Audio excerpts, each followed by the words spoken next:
திருச்சிற்றம்பலம்.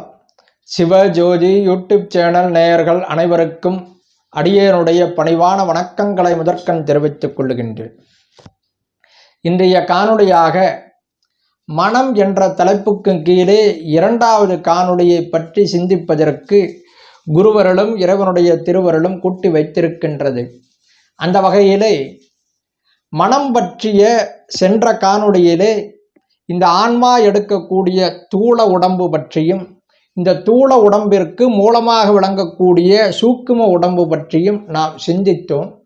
அந்த தூள உடம்பு சூக்கும உடம்பு என்ற இரண்டிற்கும் முக்கிய வேறுபாடுகளை நாம் புரிந்து கொண்டால்தான் இன்றைய காணொளி மிக தெளிவாக புரியும். அந்த வகையிலே சூக்கும உடம்பு என்பது நுண் உடம்பு என்றும் அக உடம்பு என்றும் அழைக்கப்படுகிறது. இந்த சூக்கும உடம்பு என்பது 8 பொருட்களால் ஆன புரியட்ட உடம்பு. அதாவது சுவை, ஒளி, ஊறு, ஓசை, நாற்றம், மனம், புத்தி, அகங்காரம் என்று சொல்லப்படக்கூடிய 8 பொருட்களால் ஆன உடம்பு தான் இந்த சூக்கும உடம்பு என்று சொல்லப்படக்கூடிய புரியட்ட காயம். ஆகவே இந்த புரியட்ட காயத்தில் ஒன்றாக இந்த மனம் விளங்குகிறது. இந்த புரியட்ட காயத்தை மூலமாகவும் ஆதாரமாகவும் கொண்டுதான் ஒவ்வொரு பிறவியிலும் இந்த ஆன்மா தூள உடம்பை எடுத்துக்கொண்டே இருக்கிறது. இந்த தூள உடம்பு என்பது பஞ்சபூதங்களால் ஆன உடம்பு. அதாவது நிலம், நீர், காற்று, ஆகாயம், நெருப்பு என்று சொல்லப்படக்கூடிய 5 பொருட்களால் ஆன பஞ்சபூத உடம்புதான் இந்த தூள உடம்பு. இந்த சூக்கும உடம்பு என்பது பொது உடம்பு என்று அழைக்கப்படுகிறது. காரணம், இது ஓரறிவு, 2 அறிவு, 3 அறிவு, 4 அறிவு, 5 அறிவு, 6 அறிவு என்று சொல்லப்படக்கூடிய எல்லா விதமான உயிர்களுக்கும் பொதுவாக இந்த 8 பொருட்களை கொண்டு பாரபட்சம் இல்லாத நிலையிலே இறைவனால் வழங்கப்பட்ட ஒரு உடம்பு. அதனால் எல்லா உயிர்களுக்கும் பொதுவாக இந்த 8 பொருட்களை கொண்டு இறைவன் உடம்பை வழங்கி இருக்கிறான். அதனால் இதற்கு பொது உடம்பு என்று பெயர்.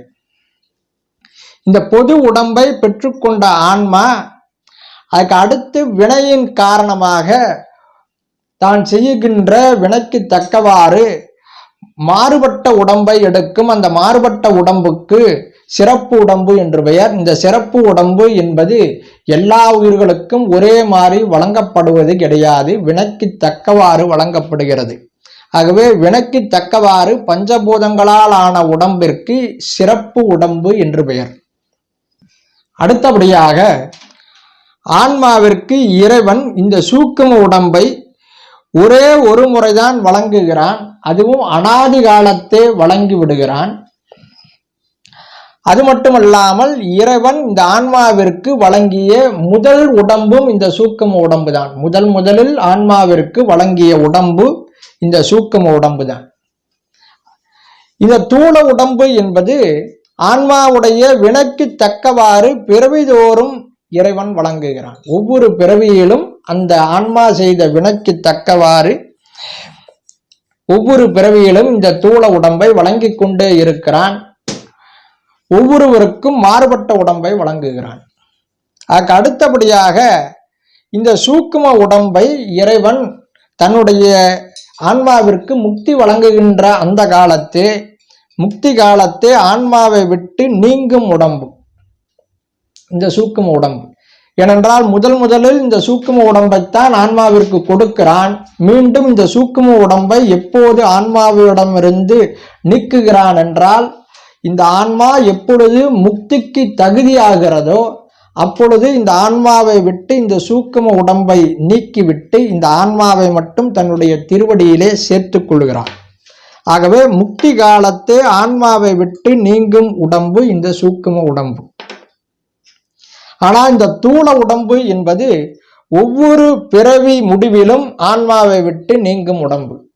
அதாவது இறப்பு காலத்திலே ஒவ்வொரு உயிரும் இறந்து போகிறது.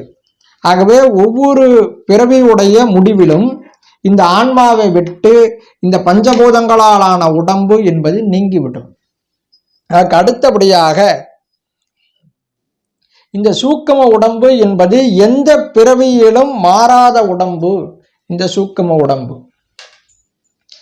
ஆனா இந்த தூள உடம்பு என்பது ஒவ்வொரு பிறவிதோறும் மாறக்கூடிய உடம்பு. ஏனென்றால் இந்த ஆன்மா பலவிதமான பிறவிகளை எடுக்கிறது, எண்ணற்ற பிறவிகளை எடுக்கிறது. ஆகவே ஒவ்வொரு பிறவிதோறும் இந்த தூள உடம்பை இறைவன் மாற்றிக்கொண்டே இருக்கிறான்.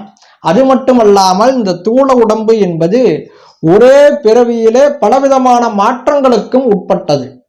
அதாவது நாம் குழந்தையாக பிறக்கிறோம், குமரனாக வளருகிறோம், அடுத்து வாலிபனாக வளர்கிறோம், அடுத்து வயோதிக பருவத்தை எய்துகிறோம். ஆகவே குழந்தை பருவம், குமரப்பருவம், வாலிப பருவம், வயோதிக பருவம் என்று பலவிதமான மாற்றத்திற்கு இந்த தூள உடம்பு என்பது ஆட்பட்டது. ஆனால் இந்த சூக்கம உடம்பு என்பது எந்த விதமான மாற்றத்திற்கும் உட்பட்டது அல்ல. எந்த பிறவியிலும் மாறாத உடம்பு இந்த சூக்கம உடம்பு. ஆகவே இந்த சூக்கும உடம்பில் ஒன்றாக விளங்கக்கூடியதுதான் மனம். இந்த மனதை கொண்டுதான் நாம் கல்வி கற்கிறோம். கல்வி என்பது மிகவும் அற்புதமான ஒரு வார்த்தை. கல்வி என்ற சொல்லை நாம் பிரிக்கின்ற பொழுது கல் கூட்டல் வி என்று பிரிக்கலாம். வி என்றால் விதைத்தல் என்று அர்த்தம், கல் என்றால் மனம். ஆகவே கல் போன்ற மனதிலே நல்ல விதைகளை விதைப்பதற்கு கல்வி என்று பெயர். நெஞ்ச கணகல்லு நெகிழ்ந்து உருக என்று அருணகிரிநாத பெருமான் கந்தர் அனுபூதியிலே குறிப்பிடுகிறார். ஆகவே மனமாகிய கல், நெஞ்சமாகிய கல் நெகிழ்ந்து உருக வேண்டுமென்றால் அந்த மனதிலே அன்பு, பக்தி, இரக்கம், கருணை என்ற நீரை பாய்ச்சி அந்த மனதை நல்ல பண்படுத்தப்பட்ட மனமாக மாற்றி அதிலே நல்ல விதைகளை விதைப்பதற்குத்தான் கல்வி என்று பெயர். ஆகவே இந்த கல்வியை நாம் மனதின் துணை கொண்டுதான் கற்கிறோம். ஆகவே புரியட்ட காயத்தில் ஒன்றாகிய மனதில்தான் இந்த ஆன்மாவுடைய அனைத்து பிறவிகளுடைய பதிவுகளும் இருக்கும். அந்த பதிவுகள் ஆன்மாவின் வினைக்கு தக்கவாறு ஒவ்வொரு பிறவியிலும் வெளிப்பட்டு கொண்டே இருக்கும். இதைத்தான் திருவள்ளுவ தேவநாயனார் குறிப்பிடுகிறார் திருக்குறளில். ஒருமைக்கண் தான் கற்ற கல்வி ஒருவருக்கு எளிமையும் ஏமாப்புடைத்து என்று அருளி செய்திருக்கிறார்கள். எளிமை என்றால் 7 பிறப்புகள் என்று அர்த்தம் செய்து கொள்ளக்கூடாது. எளிமை என்றால் இந்த ஆன்மா எத்துணை முறை எழுந்தாலும் சரி, பிறவிக்கு எழுந்தாலும் சரி, இறப்பு நிலையிலிருந்து பிறப்பு நிலைக்கு எத்துணை முறை இந்த ஆன்மா எழுந்தாலும் சரி, அத்துணை முறையும் இந்த ஆன்மாவிற்கு தான் கற்ற கல்வி என்பது பயன்படும். ஒருமைக்கண் தான் கற்ற கல்வி ஒருவருக்கு எளிமையும் ஏமாப்புடைத்து என்று சொல்லுகிறார். ஏனென்றால் ஏன் அனைத்து பிறவிகளிலும் இந்த கல்வி பயன்படுகிறது என்றால் இந்த கல்வி பதிவு செய்யப்படக்கூடிய இடம் மனம். இந்த கல்வி கற்ற கல்வியானது மனதிலே பதிவாகிவிடும். இந்த மனம் என்பது புரியட்ட காயத்தில் ஒன்றாக விளங்குகிறது. ஆகவே அனைத்து பிறவிகளுடைய பதிவுகளும் இந்த மனதில்தான் இருக்கும். அப்ப கற்ற கல்வி மனதிலே பதிவு செய்யப்பட்டிருக்கும். ஆகவே இந்த புரியட்ட காயம்தான் அடுத்த தூள உடம்பை எடுக்கிறது. ஆகவே இந்த புரியட்ட காயத்திலே எந்த விதமான மாற்றத்தையும் இறைவன் செய்வது கிடையாது. ஆகவே அனைத்து பிறவிகளுடைய பதிவுகளும் இந்த மனதில் இருக்கும். ஆகவே எத்தனை முறை இந்த ஆன்மா பிறவி எடுத்தாலும் அத்துணை பிறவிகளிலும் வினைக்கு தக்கவாறு தான் முன்பு பெற்ற அந்த அறிவை, கல்வியினால் தான் பெற்ற அறிவை இந்த ஆன்மா தன்னுடைய அறிவை கொண்டு மீண்டும் அந்த சேகரிப்பு பெட்டி என்று சொல்லப்படக்கூடிய மனதில் இருந்து திரும்ப எடுத்துக்கொள்ளும். அதுதான் ஒருமைக்கண் தான் கற்ற கல்வி ஒருவருக்கு எளிமையும் ஏமாப்புடைத்து என்று சொல்லுகிறார். ஆகவே இந்த கல்வி என்பது கற்க கற்க வளர்ந்து கொண்டே செல்லும். இந்த கல்வியினால் இந்த ஆன்மாவுடைய அறிவு பிரகாசித்து கொண்டே இருக்கும். இந்த அறிவு கற்க கற்க வளர்ந்து கொண்டே இருக்கும். அதை திருவள்ளுவர் குறிப்பிடுகிறார். தொட்டனைத்தூரும் மலர்க்கேணி மாந்தர்க்கு கற்றனைத்தூரும் அறிவு என்று குறிப்பிடுகிறார். ஆகவே நீ படிக்க படிக்க இந்த ஆன்மாவுடைய அறிவு என்பது வளர்ந்து கொண்டே இருக்கும் என்று சொல்லுகிறார். ஆகவே மனதை கொண்டுதான் கல்வி கற்கிறோம். கல்வியினால் அறிவு வளர்கிறது. அறிவு கற்க கற்க வளர்ந்து கொண்டே செல்லுகிறது. ஆகவே இப்படி கல்வி கற்கின்ற பொழுது இந்த கல்வியினுடைய பயன் என்னவென்றால், இறைவனுடைய திருவடியை வணங்கச் செய்வதுதான் இந்த கல்வியினுடைய பயன். இறைவனுடைய திருவடியை வணங்க கற்றுக் கொடுக்காத கல்வி என்பது பயனற்ற கல்வி என்று சொல்லுகிறார்.